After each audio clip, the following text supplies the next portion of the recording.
Good morning everyone. Presently I will discuss about muscles of the hand. Now first point is skin of the palm. As you can see, this is a palmar aspect of the hand. This is known as a palm. Skin of the palm, it is thick, it is immobile, it is rich in the sweat gland, it is devoid of sebaceous gland and hair follicles. And as you can see, skin of the palm presents longitudinal and transverse flexion creases. Now at the wrist area, there is a presence of proximal and distal wrist flexion creases. In the palm area, there is a presence of two longitudinal and two transverse flexion creases. And in the fingers, there is a presence of proximal, middle and distal digital flexion creases. At the level of this flexion crease, skin is tightly adherent to the underlying deep fascia. So that is about the brief introduction about the skin of the palm. Now, now we move on to muscles, intrinsic muscles of the hand. Intrinsic muscles of the hand, they have a origin and insertion within the hand only. They are responsible for the skillful movement of the hand, and they are having small motor units that is required for precision of the movement. So that is about introduction of the intrinsic muscles of the hand. Now muscles of the hand, they can be classified into three headings. First one is lateral toward the radial side. Second one is medial, ulnar side, and central in the palm area. So these are the three groups under which muscles can be classified. There are 20 muscles present in the hand. Lateral group of the muscles, they are known as a thenar group of the muscles. Medial group of the muscles are known as a hypothenar group of the muscles, and central group of the muscles includes lumbricals and interossei.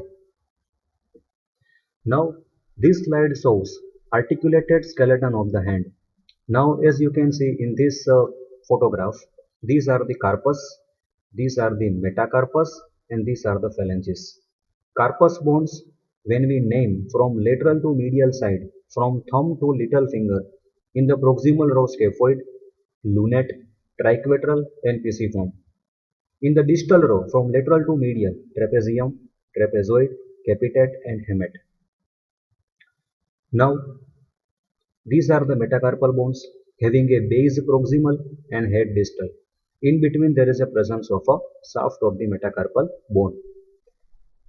Now thumb is having a two phalanx, proximal and middle distal phalanx, and remaining four fingers, index finger, middle finger, ring finger, and little finger are having three phalanges, proximal, middle, and distal phalanges.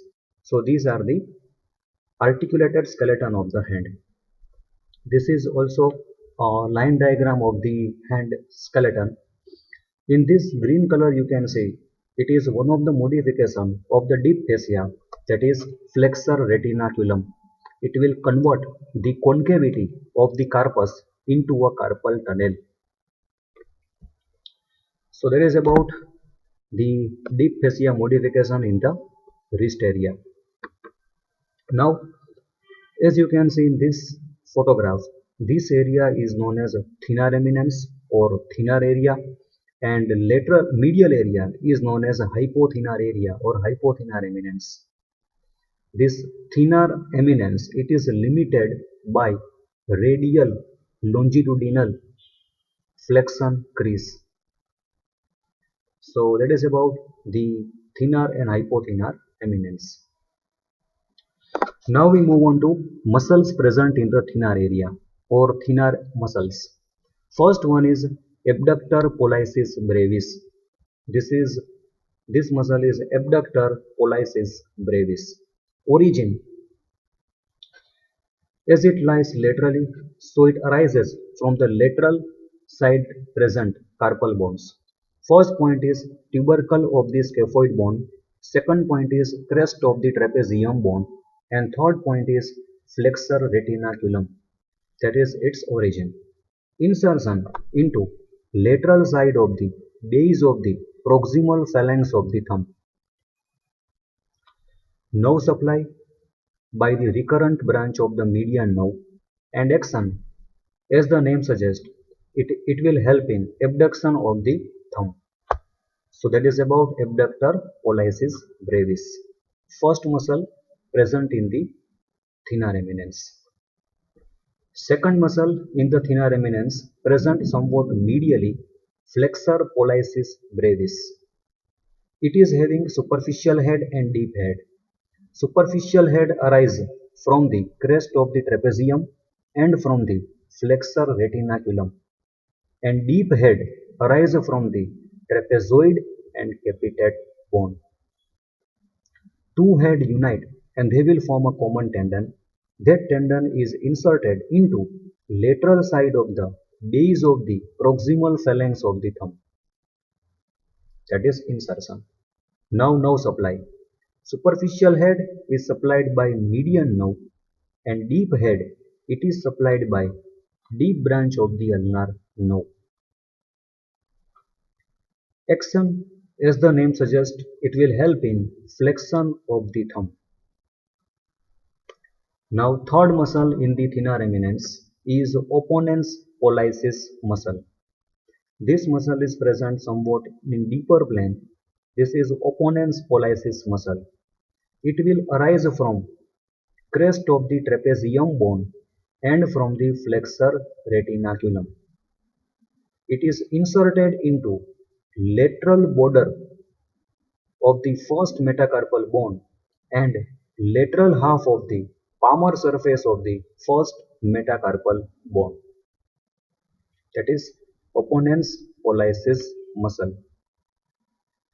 Nerve supply by the median nerve and action is opposition movement of the thumb. That I will discuss later on what is opposition. Now we move on to fourth muscle present in the thenar group. It is adductor pollicis muscle. It is having a two head. One is oblique head and second is transverse head. Oblique head is having crescentic form of origin. It will arise from capitate bone and base of the second and third metacarpal bone. Transverse head arises from the ridge present on the palmar surface of the third metacarpal bone. It will arise from shaft of the third metacarpal bone. Oblique head and transverse head, they will converge and they will form a tendon that is inserted into medial side of the base of the proximal phalanx of the thumb. At the level of tendon of insertion, there is a presence of small sesamoid bone. One more peculiarity of this adductor pollicis muscle is between the oblique head and transverse head, there is a presence of deep palmar arterial arch, and also there is a presence of deep branch of the ulnar nerve. This can be asked as a one mark question. Nerve supply by deep branch of the ulnar nerve. Action is adduction of the thumb. So these are the four muscles present in the thenar group. Abductor pollicis brevis, flexor pollicis brevis, opponens pollicis and adductor pollicis muscle. All the four muscles are supplied by median nerve except adductor pollicis muscle and deep head of the flexor pollicis brevis, which are supplied by deep branch of the ulnar nerve. Now in this photograph you can see various movement of the thumb. This movement is flexion, flexion of the thumb. It is done by flexor pollicis brevis. This movement is extension of the thumb. It is done by extensor pollicis longus, extensor pollicis brevis present in the back of the forearm muscles. Now this is adduction, adduction of the thumb. It is done by adductor pollicis muscle present in the thenar area. And this movement is known as abduction. Here you can see movement of the thumb perpendicular to the palm. is known as abduction of the thumb. It is done by abductor pollicis brevis present in the thenar group. Next is movement of opposition of the thumb. Movement of the thumb across the palm to touch the tip of the other fingers is known as opposition. It is basically combination of the flexion and adduction movement of the thumb. So that is all about the muscles present in the thenar group. Now we move on to hypothenar group. Muscles present in the hypothenar group. First one is palmaris brevis. This area is known as hypothenar area. First muscle present in the superficial fascia of the hypothenar area is palmaris brevis. Origin from flexor retinaculum present here and also from the palmar aponeurosis present in the palm. Insertion into medial border and medial half of the skin of the hypothenar eminence. It represents paniculus carnosus, which is a continuous seat of a muscle present below the skin. It is supplied by superficial branch of the ulnar nerve. Action is to it will help in proper gripping movement of the hand. So that is about palmaris brevis present in the subcutaneous tissue or superficial fascia of the hypothenar group. Second muscle is abductor digiti minimi. This is the lateral side. Abductor digiti minimi origin from number 1 pisiform bone, number 2 tendon of the flexor carpi ulnaris, and number 3 pisohemat ligament. These are the 3 points of the origin of the abductor digiti minimi. Insertion into medial side of the base of the proximal phalanx of the little finger. Insertion action is abduction of the little finger. Nerve supply by deep branch of the ulnar nerve. Second muscle flexor digiti minimi. Origin from hook of the hamate bone and flexor retinaculum. Insertion along with the abductor digiti minimi into medial side of the base of the proximal phalanx of the little finger. Nerve supply deep branch of the ulnar nerve and action is flexion of the little finger at the proximal interphalangeal joint. Now third one is hypothenar muscle opponens digiti minimi. This muscle is opponens digiti minimi. Origin from hook of the hamate and also from the flexor retinaculum. Insertion into medial border and medial half of the palmar surface of the shaft of the fifth metacarpal bone. Nerve supply deep branch of the ulnar nerve. Action is opposition movement of the little finger. So these are the 4 muscles present in the hypothenar group. Palmaris brevis, abductor digiti minimi, flexor digiti minimi and opponens digiti minimi. Now next group or central group of the muscles present in the palm includes number 1 lumbricals, number 2 palmar introsei and number 3 dorsal interosei muscle. First I will discuss about lumbricals muscles. This is a schematic diagram. Try to orient this diagram.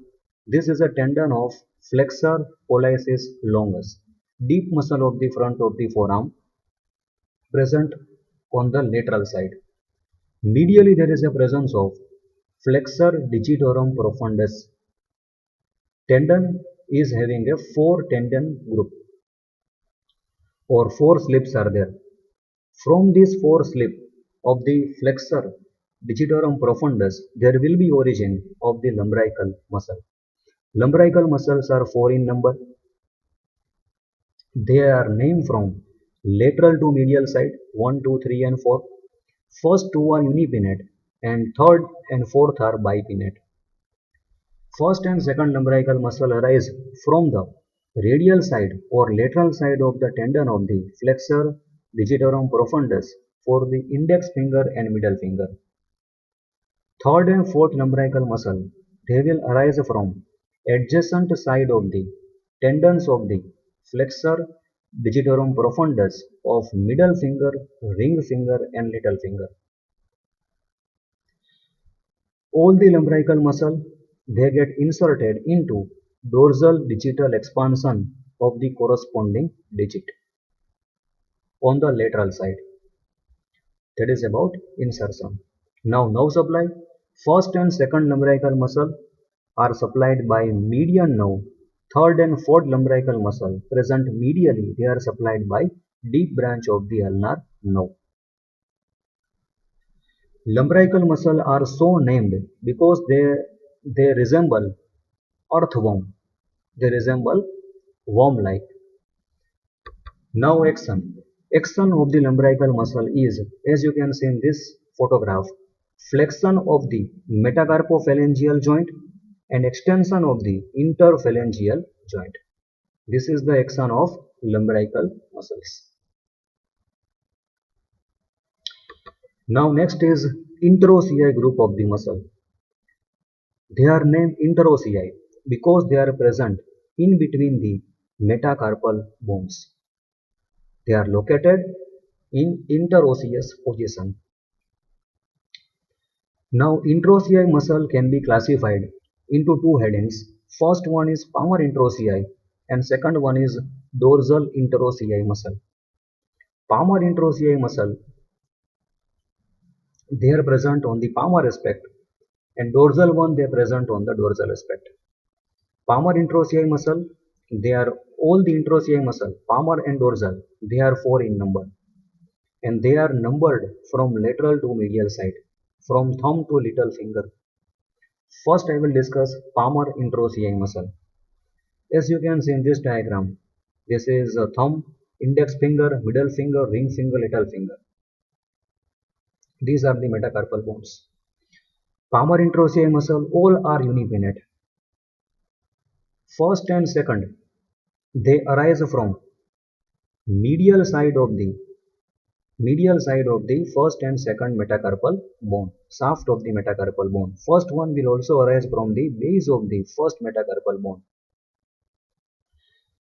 Third and fourth lumbrical muscle, third and fourth palmar interossei muscle, they will arise from lateral side of the shaft of the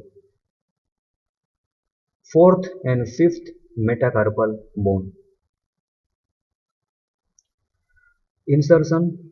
All the palmar interossei muscle, they get inserted into dorsal digital expansion present on the dorsum of the finger. They also get inserted into base of the proximal phalanx of the corresponding digits. First and second palmar interossei muscle will get inserted into medial side of the base of the proximal phalanx of the thumb and middle finger respectively, thumb and index finger respectively. Third and fourth palmar interossei muscle will get inserted into lateral side of the base of the proximal phalanx of the ring finger and little finger respectively. So that is about origin insertion of the palmar interossei muscle. Nerve supply. All the palmar interossei muscle are supplied by deep branch of the ulnar nerve. Action. They will help like lumbricals. They will help in flexion of the metacarpophalangeal joint and extension of the interphalangeal joint. And their main action is palmar interossei muscle. They will help in adduction of the fingers. So they will help in the adduction movement of the fingers. Now second one is dorsal interossei muscle. All are bipinnate. Palmar interossei are unipinnate. Dorsal interossei muscle are bipinnate. Origin. They are numbered from lateral to medial, that is first, second, third and fourth. First dorsal interossei muscle will arise from corresponding side of the shaft of the first and second metacarpal bone.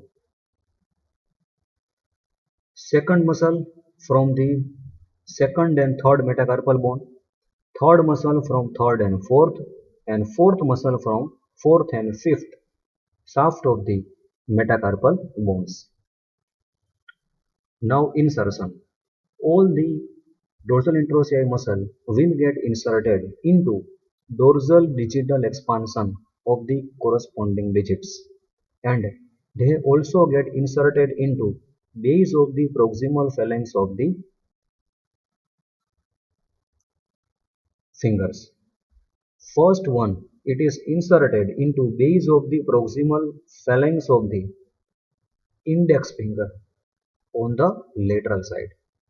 Second one, it is inserted into base of the proximal phalanx of the middle finger on the lateral side. Third one, it is inserted into medial side of the base of the proximal phalanx of the middle finger on the medial side. And fourth one, it is inserted into base of the proximal phalanx of the ring finger on the medial side. So remember, first and second dorsal interossei muscle will get inserted onto the lateral side, and fourth and fifth, third and fourth, they get inserted into base of the proximal phalanx on the medial side. Now before action, nerve supply by deep branch of the ulnar nerve and action. Like a lumbrical, they will help in flexion of the metacarpophalangeal joint and extension of the interphalangeal joint. Specific action of dorsal interossei muscle is they will help in abduction of the fingers. Now movement of the adduction and abduction, they are with regard to the axis passing through the middle finger. This point is important.